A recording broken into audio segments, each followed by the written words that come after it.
Right. ఇక తెలుగు రాష్ట్రాల నుంచి చూస్తే 5గురు ప్రమాణ స్వీకారం చేయడం జరిగింది. మరి వీరికి ఏ శాఖలు కేటాయిస్తారు ఏంటి అని దానిపై ఒకంత ఉత్కంఠ అయితే కొనసాగుతుంది. దీనికి సంబంధించినటువంటి పూర్తి అప్డేట్స్ మా Amaravati bureau chief Yedukondalu live ద్వారా అందిస్తారు. ఓటు ఏడుకొండలు.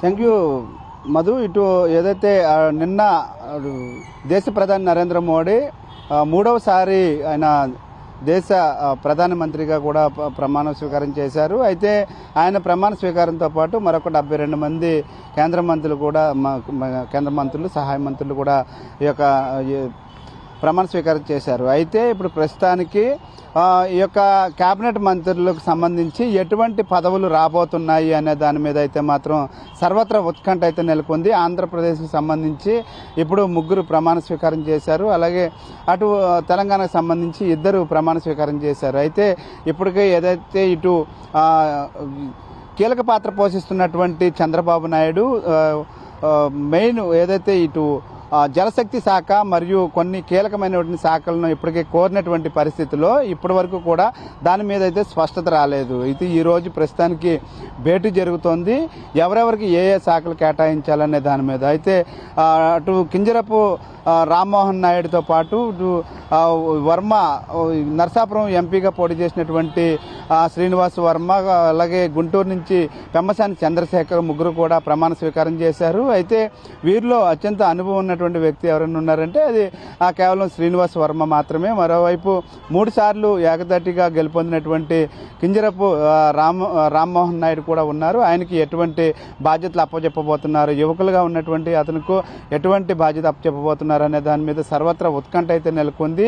అయితే ఇటు చంద్రబాబు నాయుడు కోరినటువంటి దాంట్లో ఎటువంటి మంత్రి పదవులు రాబోతున్నాయనేసి ఎదురు చూస్తూ ఉన్నారు. మరోవైపు కేంద్రం నుంచే ఈసారి ఆంధ్రప్రదేశ్కు స్పీకర్ పదవి దక్కబోతుందంటూ కూడా గతంలో కొన్ని వార్తలు అయితే వినిపించినటువంటి నేపథ్యంలో ఇప్పుడు ఇది ఎక్కడ కూడా ఈ వార్త మరలా ఇప్పుడు ఎక్కడ కూడా కానరావట్లేదు. అయితే దీనికి సంబంధించి ఆంధ్రప్రదేశ్కి ఇచ్చినటువంటి 3 మంత్రి పదవులకు సంబంధించి ఎటువంటి శాఖలు ఇస్తారనే దాని మీద ఇటు తెలుగు రాష్ట్రాల ప్రజలైతే ఉత్కంఠగా ఎదురు చూస్తున్నారు.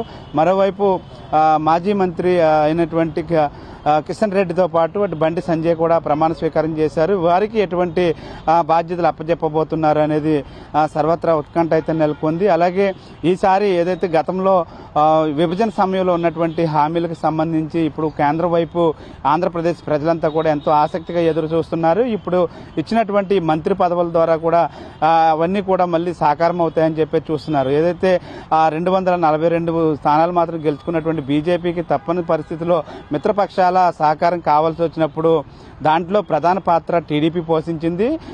ఈ టీడీపీ పోషించింది కాబట్టి ఖచ్చితంగా టీడీపీ చంద్రబాబు నాయుడు కోరిన విధంగా పదవులు వస్తాయని చెప్పేసి ఎదురు చూస్తున్నటువంటి పరిస్థితి. ముఖ్యంగా జలశక్తి కనుక ఆంధ్రప్రదేశ్కు వచ్చినట్లయితే ఆంధ్రప్రదేశ్లో ఉన్నటువంటి ఈ పెండింగ్ ప్రాజెక్టులు ఏవైతే ఉన్నాయో ఇవన్నీ కూడా త్వరితగతిన పూర్తి చేసేందుకు అవకాశం ఉంటుందనేటువంటి ఒక వార్త అయితే వినిపిస్తూ ఉంది మధు.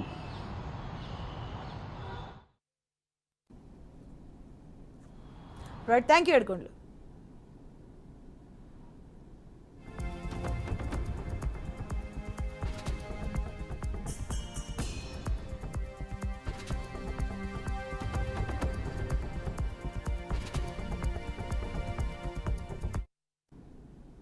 తెలంగాణకు చెందిన కిషన్ రెడ్డి, బండి సంజయ్లు కేంద్ర మంత్రివర్గంలో స్థానం దక్కడంతో రాష్ట్ర పార్టీలో కూడా బీజేపీ జాతీయ నాయకత్వం కీలక మార్పులు చేయబోతున్నట్టుగా తెలుస్తుంది.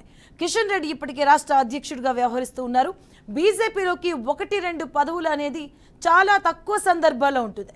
కిషన్ రెడ్డి స్థానంలో పార్టీకి కొత్త అధ్యక్షుడిని నియమించవచ్చని కూడా సమాచారం. మరి ఈ పదవిలో మల్కాజ్గిరి ఎంపీ ఈటెల రాజేందర్ను నియమించే అవకాశం ఉందని కూడా ప్రచారం జరుగుతుంది. కొత్త పేర్లు కూడా పరిశీలించే వీలుందని పలువురు నేతలు విశ్లేషిస్తున్నారు.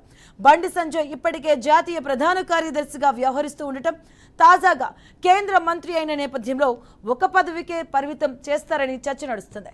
ఇక మరోవైపు అమిత్ షాను ఈటెల రాజేందర్ కలిశారు. కేంద్ర మంత్రిగా ప్రమాణం చేసిన ఆయనకు శుభాకాంక్షలు తెలిపారు. తాజా పరిణామాల నేపథ్యంలో వీరి భేటీ ప్రాధాన్యత సంతరించుకుంది.